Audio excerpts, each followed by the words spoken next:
Climate change వల్ల మనకి one of the biggest impacts ఏమిటి అని చెప్పంటే సముద్ర నీటి మట్టం పెరగడం అనమాట, which is nothing but sea level rising. So మనం ఈ సీ లెవెల్ రైజింగ్ అనేది ఎలా మానిటర్ చేస్తాము, అసలు దానికి ఏ రకమైన శాటిలైట్స్ వాడాలి అని చెప్పంటే ఫర్ ద సేమ్ పర్పస్ ఇదే ఉపయోగం కోసం మనకి నాసా వచ్చేసరికి Sentinel-6B అనే శాటిలైట్ మండే రోజు లాంచ్ చేయడం జరిగింది. ఈ కంటెక్స్ట్లో అసలు ఈ Sentinel-6B ఏంటి, అది దాని ఆబ్జెక్టివ్స్ ఏంటి, అండ్ ఏ ఆర్గనైజేషన్స్ కలిపి దీన్ని చేశారు, అండ్ దానివల్ల మనకు వచ్చే అవుట్కమ్స్ ఆఫ్ సిగ్నిఫికెన్స్ ఏంటో ఈ వీడియోలో చూద్దాం. అందరికీ నమస్కారం, this is Manoj and welcome to law excellence.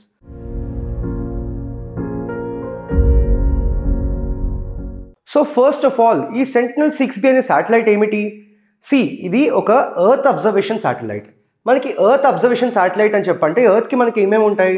First of all అట్మాస్ఫియర్ని observe చేయాల్సి వస్తుంది. సెకండ్ ఏంటంటే ఎర్త్ సర్ఫేస్ ఉండే వాటిని అబ్జర్వ్ చేయడం కోసం, దాంతోపాటు ఓషన్ సర్ఫేస్. సో ఈ రకంగా డిఫరెంట్ టైప్స్ అన్నిటిని అబ్జర్వ్ చేయడం కోసం మనం ఈ ఎర్త్ అబ్జర్వేషన్ శాటిలైట్స్ అనేవి లాంచ్ చేస్తాం అనమాట.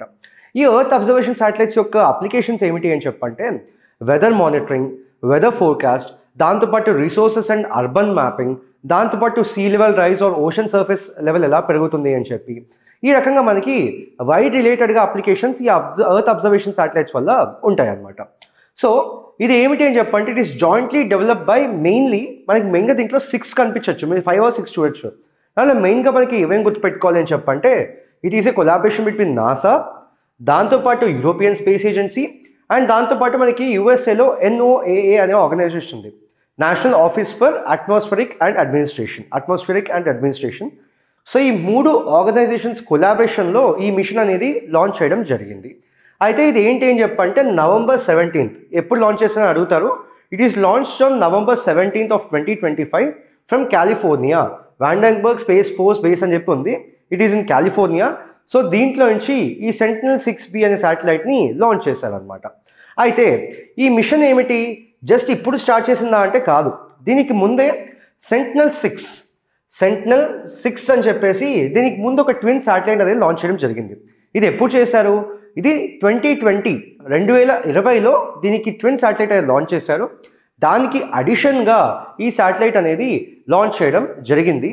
అండ్ మీరు గుర్తుపెట్టుకోవాల్సింది ఏమిటి అని చెప్పంటే ఈ అబ్జర్వేషన్స్ అనేవి ఈ రకమైన series of missions or satellites మనకి 1992 అంటే ఆల్మోస్ట్ 30+ ఇయర్స్ నుంచి మనకి ఈ రకమైన ఫోర్కాస్ట్ ఆల్రెడీ ఇస్తుంది అనమాట.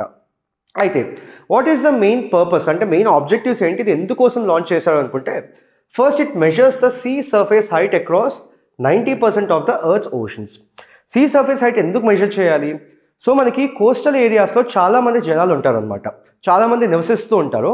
సో సీ లెవెల్ రైజ్ పెరిగినప్పుడు ఏమవుతుంది అని చెప్పంటే వాళ్ళ జీవనోపాధి ఏదైతే ఉంటుందో, వాళ్ళ లైవ్లీహుడ్స్ ఏవైతే ఉంటాయో అవన్నీ ఎఫెక్ట్ అవుతాయి అన్నమాట. అందుకని మనకి ఈ రకంగా సీ సర్ఫేస్ హైట్ అనేది మెజర్ చేయడం చాలా important. Second, it tracks the sea level rise, global currents, heat movement and ocean features. ఇప్పుడు నేను ఇందాక మీకు చెప్పినట్టు సీ లెవెల్ రైజ్ పెరుగుతున్నప్పుడు ఏమవుతుంది అని చెప్పంటే కోస్టల్ కమ్యూనిటీస్ ఎఫెక్ట్ అవుతాయి. దాంతోపాటు కోస్టల్గా మనకు ఉండే డిఫెన్స్ కానీ ఏమన్నా కానీ అవన్నీ కూడా ఎఫెక్ట్ అయ్యే ఛాన్స్ ఉంది. సో దాంతోపాటు గ్లోబల్గా మనకు ocean currents or water currents ఏవైతే ఉన్నాయో అవన్నీ ఏ రకంగా మూవ్మెంట్ అవుతున్నాయి అని చెప్పి అది కూడా ట్రాక్ చేస్తుంది. దాంతోపాటు హీట్ మూవ్మెంట్ ఎందుకు మనకి ఇంపార్టెంట్ అవుతుంది? మెయిన్గా మీకు తెలుసు ఈ హీట్ వల్లనే ఏంటి అని చెప్పంటే మనకి అట్మాస్ఫిరిక్ సర్క్యులేషన్స్ అంటాము, విండ్ సర్క్యులేషన్ అంటాము, అండ్ ఈ because of the heat only మనకి ప్రెసిపిటేషన్ కావచ్చు, హరికేన్స్ కావచ్చు, టార్నాడోస్ కావచ్చు, సైక్లోన్స్ కావచ్చు, ఇదంతా దాని మీద డిపెండ్ అయి ఉంటుంది. సో ఇది వాడి మనం దాన్ని చేస్తామన్నమాట. దాంతోపాటు ఓషన్ రిలీఫ్ ఫీచర్స్ ఉంటాయి కదా. అంటే ఫర్ ఎగ్జాంపుల్ ఒక చిన్నది తీసుకుంటే మనం డీప్ సీ పైప్లైన్ వేయాలనుకుంటున్నాము. ఆ డీప్ సీ పైప్లైన్ ఎక్కడ వేయాలి ఏమిటి అన్నది మనము దీని ద్వారా తెలుసుకోవచ్చు. అయితే third it provides data critical for weather forecasting, flood predictions and coastal safety. అయితే నేను మళ్ళీ రిపీట్ చేసుకుంటూ వచ్చేది ఏమిటి, మెయిన్గా మనం ఈ సీ లెవెల్ రైజ్ కానీ ఓషన్ లెవెల్ రైజ్ కానీ మానిటర్ చేయడం పర్పస్ ఏంటి అని చెప్పంటే ఫ్లడ్స్ కానీ అవి వచ్చినప్పుడు ప్రిపేర్డ్గా ఉండడం కోసం, అంతే కదా. సో ఇదంతా when flooding happens, sea level rise అయినప్పుడు దాన్ని డిజాస్టర్ కింద కన్సిడర్ చేస్తాం కదా. సో ఈ డేటా అంతా ఏమిటి, ఈ రకంగా వెదర్ ఫోర్కాస్టింగ్ చేయడానికి, ఫ్లడ్స్ ఎక్కడెక్కడ ఎప్పుడు రావచ్చని ప్రెడిక్ట్ చేయడానికి ఇదంతా మనకి ఖచ్చితంగా హెల్ప్ అవుతుంది. అయితే మనకి ఈ డేటా ఎందుకు కావాలి అని చెప్పంటే ఇట్ ఇంప్రూవ్స్ ద ఫోర్కాస్ట్. ఇప్పుడు స్టార్మ్స్ కానీ హరికేన్స్ కానీ వచ్చినప్పుడు మనకి ఎంత పెద్ద ప్రాణ నష్టం అవుతుందో మీకు తెలుసు. ప్రాణ నష్టంతో పాటు మనకి ఎకనామిక్ లాస్ అవుతుంది, సోషల్గా ఎఫెక్ట్ అవుతాము, అండ్ ఇన్ఫ్రాస్ట్రక్చర్ ఎఫెక్ట్ అవుతుంది. ఇలా చాలా ఆస్పెక్ట్స్ అనేవి ఎఫెక్ట్ అవుతాయి అన్నమాట. సో ఇవన్నీ ఎఫెక్ట్ అవ్వకుండా చూసుకోవాలని చెప్పంటే మనం రెడీగా ఉండాలి. అలా రెడీగా ఉండాలి అని చెప్పంటే మనం కరెక్ట్గా ఫోర్కాస్ట్ చేయాలి. అందుకని ఈ డేటా మనకి చాలా సిగ్నిఫికెంట్ అవుతుంది.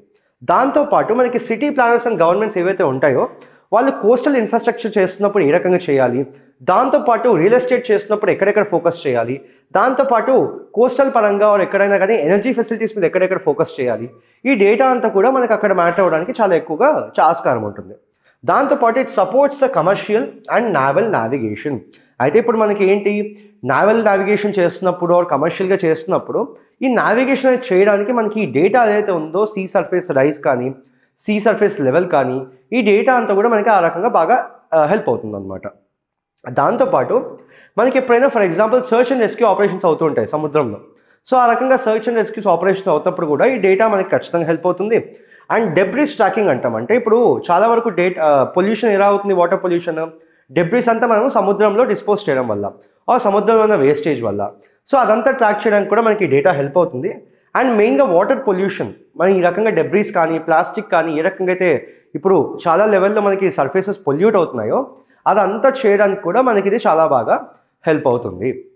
అయితే what is the main purpose of this అంటే లైక్ కోస్టల్ కమ్యూనిటీస్ ఎందుకు ప్రొటెక్ట్ చేయాలి అని చెప్పంటే nearly 50% of the world's population lives in coastal areas.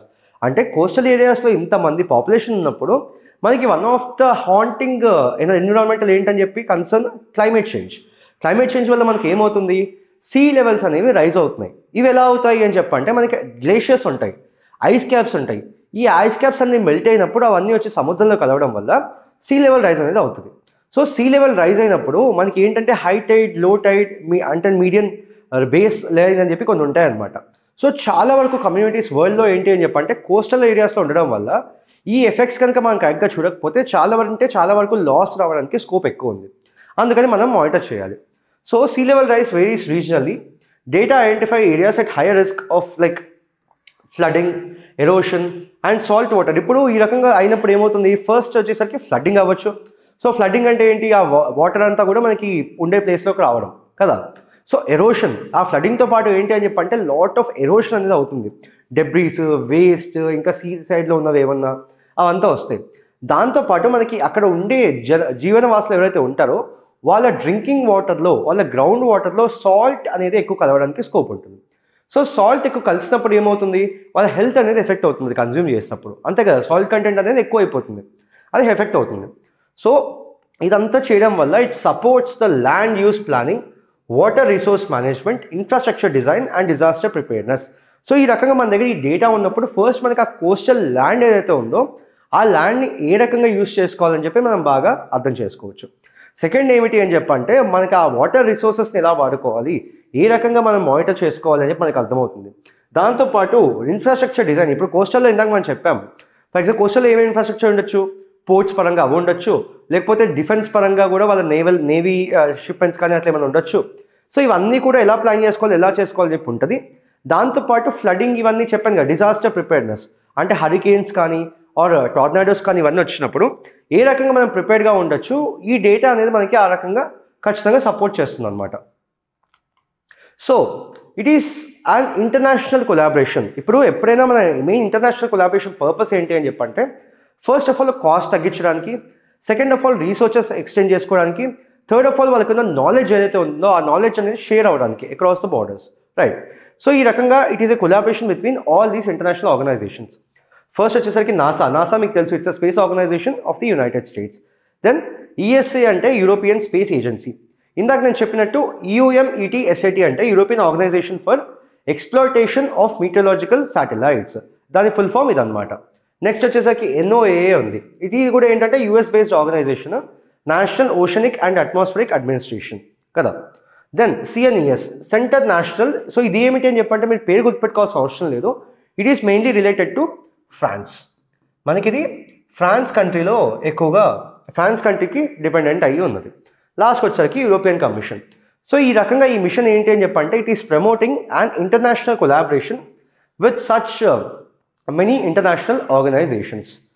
So ఈ మిషన్ ఎందుకు ఇంపార్టెంట్ అని చెప్పంటే ఇందాక నుంచి చెప్పినట్టు ఈ climate change or sea level rise ఏదైతే ఉందో it is a very concerning matter with respect to the environment పరంగా ఇది మనం చాలా జాగ్రత్తగా వ్యవహరించాల్సిన విషయం. సో దాని మానిటరింగ్కి ఇది మనకి ఖచ్చితంగా హెల్ప్ అవుతుంది. అండ్ ఇది ఇప్పుడు హెల్ప్ అవ్వడం మాత్రమే కాదు, గత 30 ఏళ్ళుగా మనకి ఈ రకమైన సపోర్ట్ మనకు ఆల్రెడీ ఇస్తూనే ఉంది. సెకండ్ వచ్చేసరికి ఇది ఎందుకు మనకు అవసరము, నేను చెప్పాను ఇది sea level rise is related to climate చేంజ్కి ఇది బాగా రిలేటెడ్. అండ్ ఈ ఓషన్ వార్మింగ్, ఇప్పుడు ఓషన్ వార్మింగ్ వల్ల మనకు వచ్చే నష్టాలు ఏమిటంటే మనకి కోరల్ రీఫ్స్ అని ఉంటాయి. ఒక ఎగ్జాంపుల్ తీసుకుంటే కోరల్ రీఫ్స్ అనేవి మనకి ఓషన్ ఎకోసిస్టమ్ పరంగా, వాటర్ ఎకోసిస్టమ్ పరంగా చాలా అంటే చాలా ఇంపార్టెంట్. సో ఈ సీ టెంపరేచర్ పెరిగినప్పుడు అక్కడ ఉండే ఆర్గానిజమ్స్ కావచ్చు, ఈ కోరల్ రీఫ్స్కి కావచ్చు, ఇవన్నీ ఏంటంటే ఎఫెక్ట్ అవుతాయి అన్నమాట. అందుకని ఓషన్ వార్మింగ్ కూడా మానిటర్ చేయాల్సిన అవసరం చాలా ఉంది. And what is the main point of monitoring the extreme weather patterns మనం మానిటర్ చేసినప్పుడు మాత్రమే we will be prepared with respect to the any extreme weather events, any extreme weather phenomena. So ఆ disaster readiness or for the preparedness కోసం మనం ఇదంతా చేయాల్సిన అవసరం ఉంది. So it supports the decision making across the గవర్నమెంట్కి ఇప్పుడు ఈ రకంగా ఏంటి పాలసీస్ ఎలా తీసుకురావాలి, ఏ రకంగా యాక్ట్ చేయాలని చెప్పి అర్థమవుతుంది. దెన్ ఇండస్ట్రీ పరంగా ఏంటి, వాళ్ళు కోస్టల్గా ఎక్కడ పెట్టుకోవాలి, ఎక్కడ ఇన్ఫ్రాస్ట్రక్చర్ డెవలప్ చేయాలి, ఇదంతా చూసుకుంటారు. దాంతోపాటు ఏంటి నేషనల్ సెక్యూరిటీ, ఇప్పుడు డిఫెన్స్ పరంగా మనకి నావల్ షిప్మెంట్స్ అండ్ ఇంకోటి నేవీ ఇవన్నీ ఉంటాయి. వాటి పరంగా ఏంటంటే డిఫెన్స్ ఇన్ఫ్రాస్ట్రక్చర్ ఎఫెక్ట్ అవ్వకుండా వాటి పరంగా అది ఎలా ప్లాన్ చేసుకోవాలి, దాని డిజైన్ ఎలా ప్లాన్ చేసుకోవాలని చెప్పి దాని రకంగా హెల్ప్ అవుతుంది. దాంతోపాటు సైంటిఫిక్ రీసెర్చ్కి మనకి ఈ డేటా అనేది ఖచ్చితంగా ఈ ఓషన్ పరంగా మనకు వచ్చే డేటా అంతా కూడా ఖచ్చితంగా హెల్ప్ అవుతుంది. సో ఇందుకోసం ఈ మిషన్ ఏంటంటే మనకి చాలా సిగ్నిఫికెంట్ అనమాట. So thank you so much. Will be back again with another video tomorrow.